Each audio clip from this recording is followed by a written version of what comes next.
Something's wrong when the people who failed the country the worst want to lecture you about how to fix it. Let me tell you this, I didn't come to play nice with the system. I came to expose it. I didn't show up to be liked. I showed up to deliver, and I didn't take the hits for nothing. I took them because I was called to do what weak men before me were too afraid to even attempt. Folks, we're not living in ordinary times. These are not calm waters. And you don't need a lifeguard, you need a warrior. We were handed a nation worn out by apologies, by weakness, by speeches that sounded pretty but meant nothing. Remember those days? Remember the world laughing at us, letting go of strength, letting go of God? That was the Obama era. That was the season of spiritual decay, masquerading as progress. And the people knew it. Deep down, they knew. And I said, enough. That's what I said. You see, some people want power so badly they'll sell their soul for applause, but when you walk with purpose, you don't chase claps, you carry a mission, and the mission is not emotional, it's divine, it's unshakable, it's not about feelings, it's about fire, inner fire, purpose fire, the kind of fire that refuses to bow to manipulation, and the kind of fire that exposes lies by simply standing still. The difference between a puppet and a president is detachment. From ego, from panic, from the noise. Obama always wanted to be liked, always needed a camera, a crowd, and a moment. He could give a good talk, I'll give him that. But leadership is not poetry, it's pressure. And under pressure, you either fold or you forge. He folded, I forged. And let me tell you this, you don't rise by reacting to everything. You rise by mastering the silence between attacks. You rise by moving with authority so deep it doesn't need to explain itself to anyone. That's how we rebuilt the economy. That's how we secured the borders. That's how we won battles people said were impossible because we didn't react, we acted. Emotional detachment is not coldness, it's clarity. It's the ability to see through the fog of fear and say, I will not be moved. And when they came at us with their lies, with their indictments, with their fake headlines, I stayed focused. I didn't flinch. I didn't cry. I built, because while they were talking, I was winning. And some people can't understand that. They don't understand how a man can walk through fire and smile.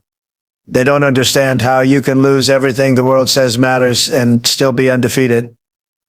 But I'll tell you the truth, it's because I never put my faith in the world to begin with. My power doesn't come from polls. It comes from purpose. We are not here to beg.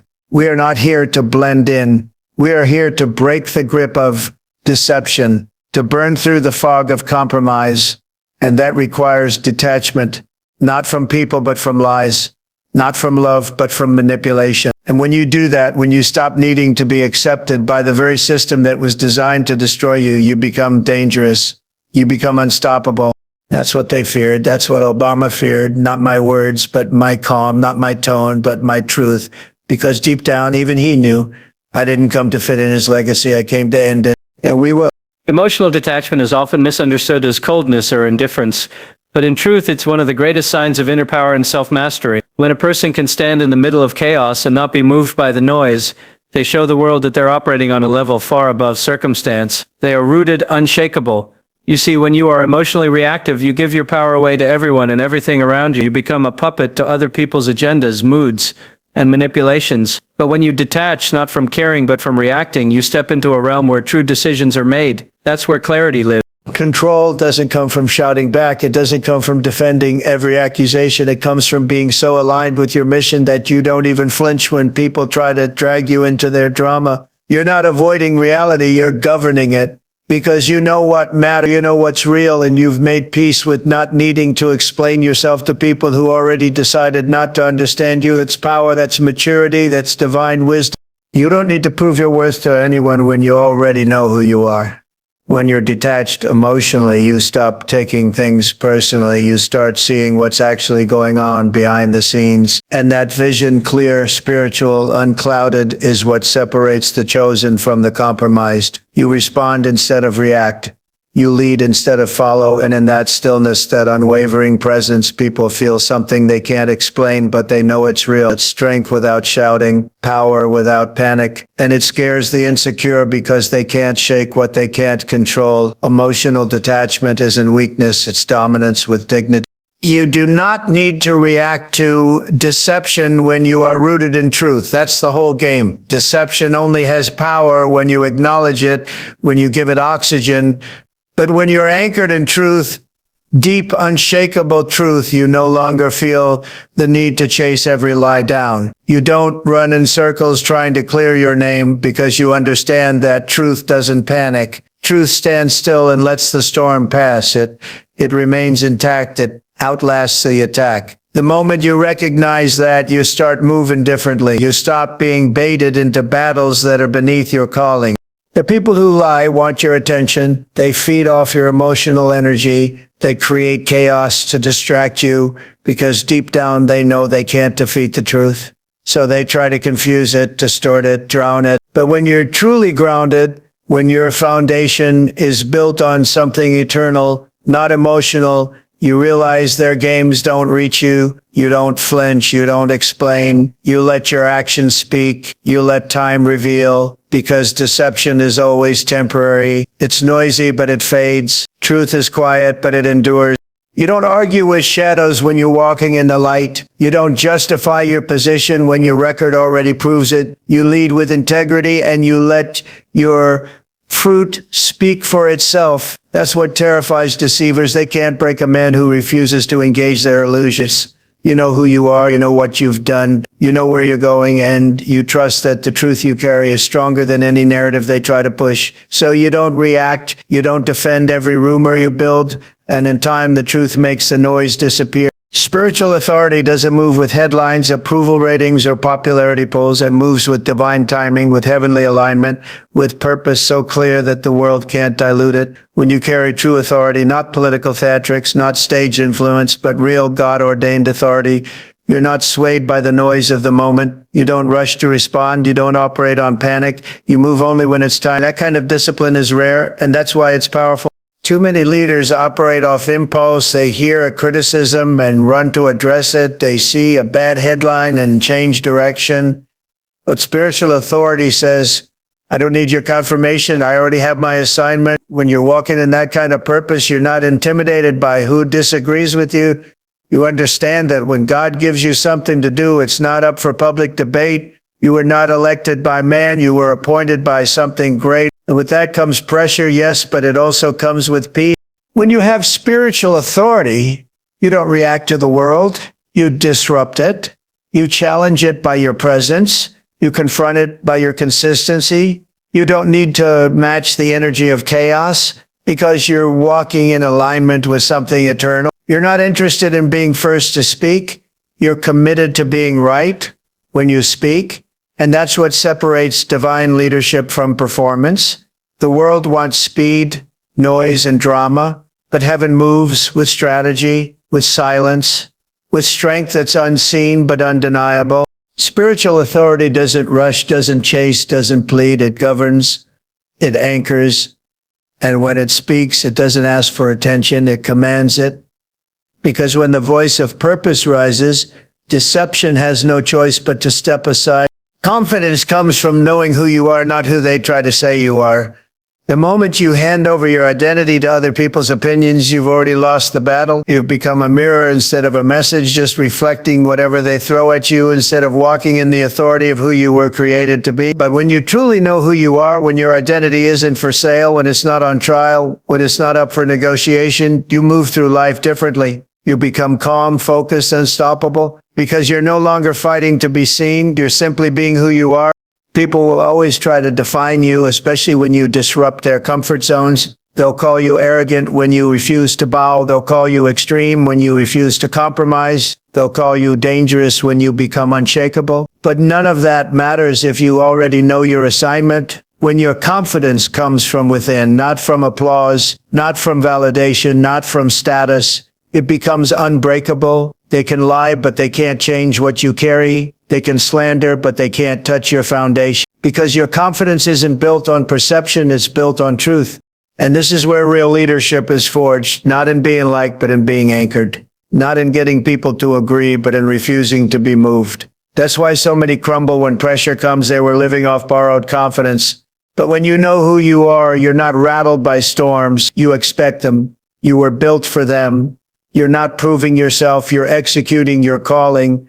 And that quiet confidence, that deep certainty, it speaks louder than 1,000 opinions ever could.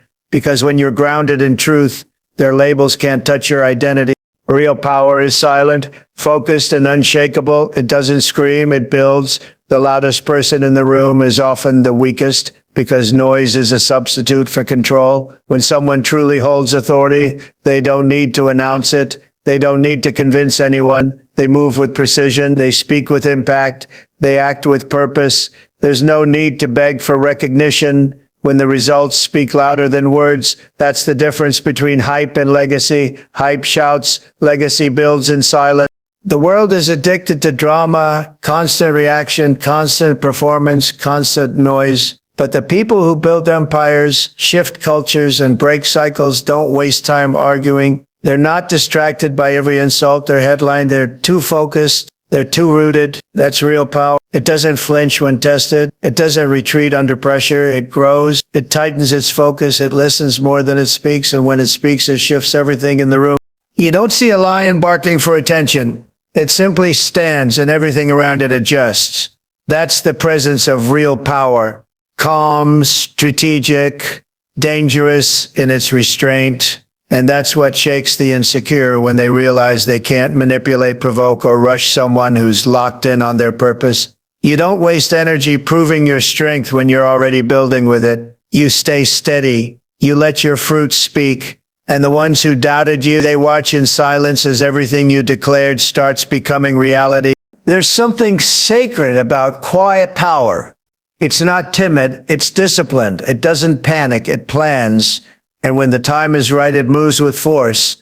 But until then, it builds. Not for applause, not for approval, but for destiny. And destiny doesn't need a microphone, it just needs obedience. Attachment to the past is the chain of the defeated. Detachment is the freedom of the visionary. You cannot move into a future you're still afraid to imagine because you're clinging to the comfort of what used to be. The past feels safe even when it's broken because it's familiar. That's the trap. That's how people get stuck. Replaying old seasons, old voices, old failures, thinking somehow it'll give them the strength to move forward. But it never does. It keeps them bound. It keeps them quiet. It keeps them small. Visionaries, true leaders, let go.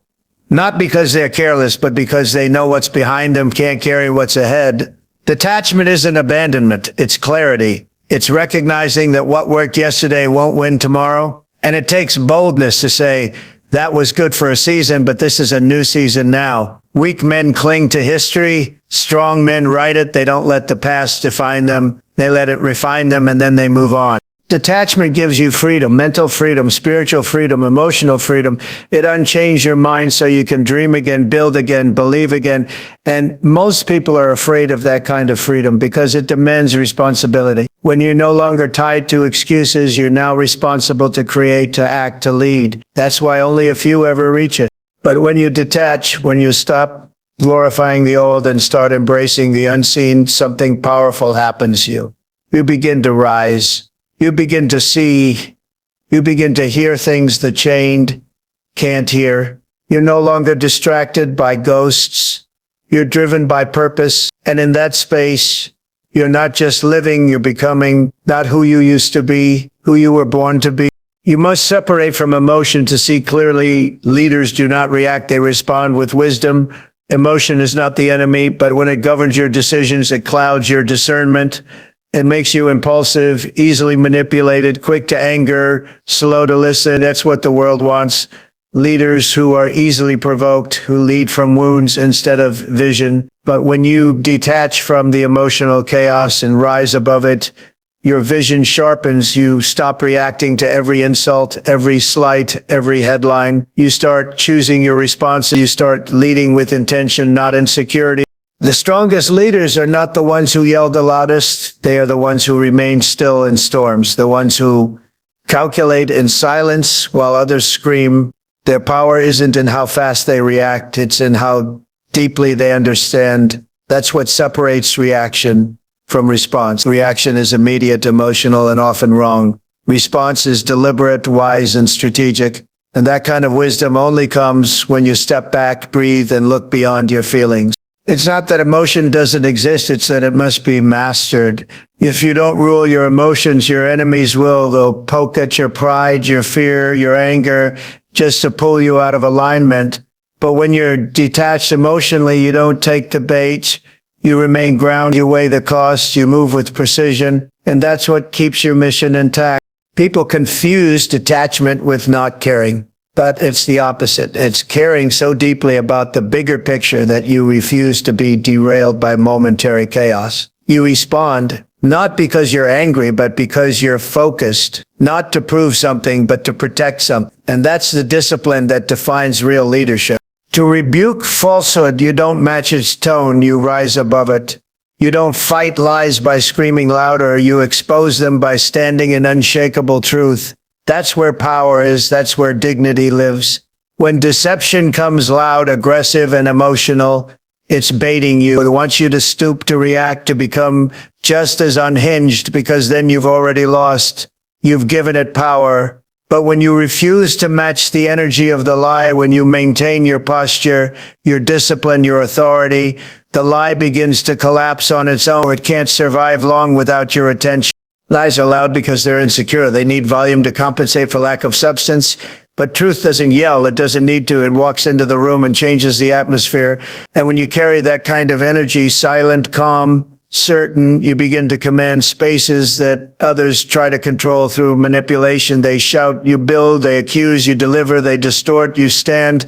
That contrast speaks louder than any rebuttal ever could.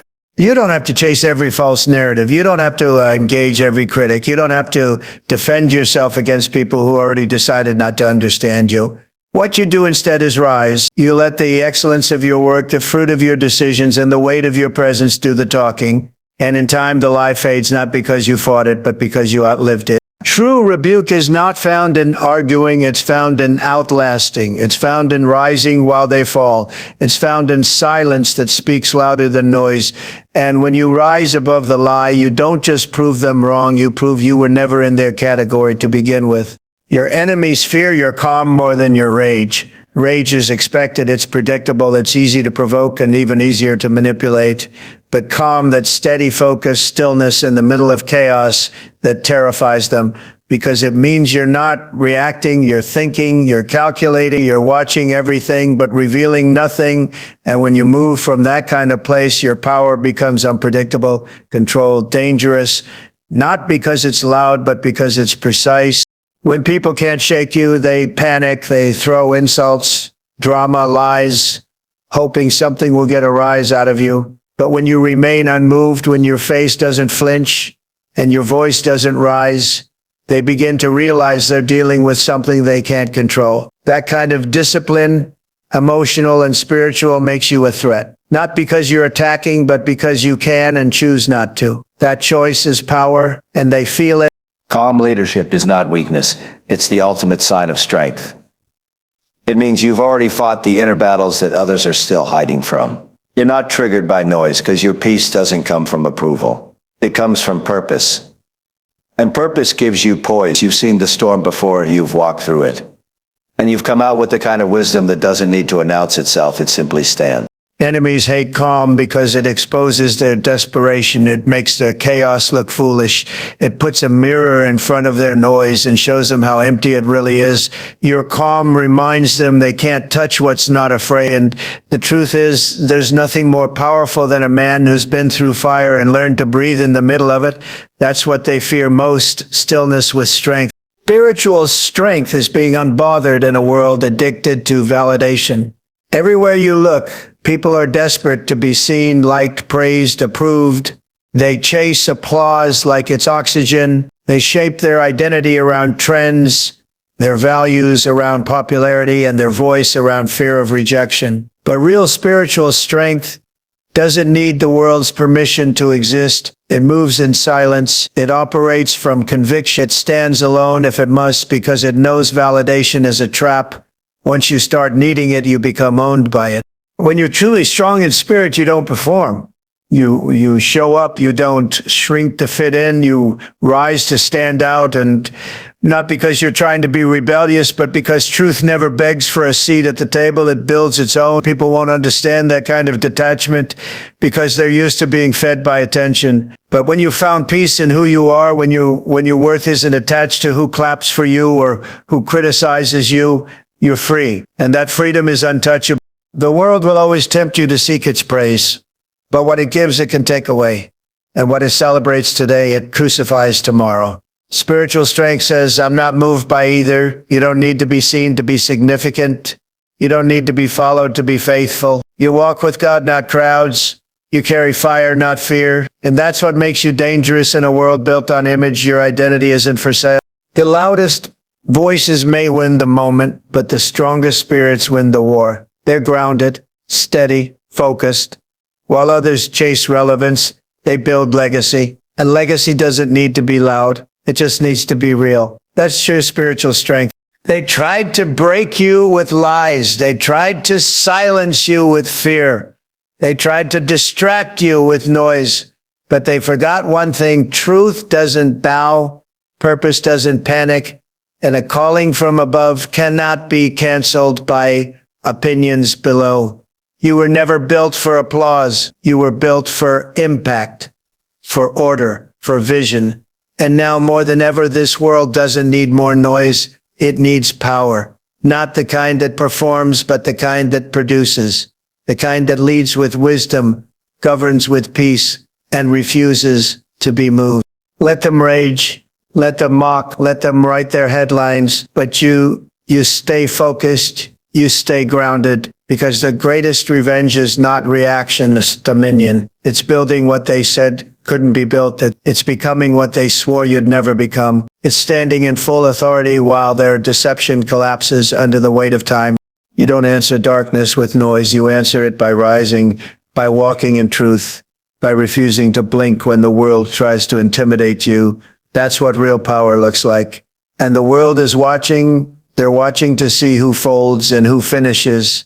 So finish, not with noise, not with ego, with legacy, with discipline, with divine alignment. You don't need their stage. You were born with your own. And now it's time to own it.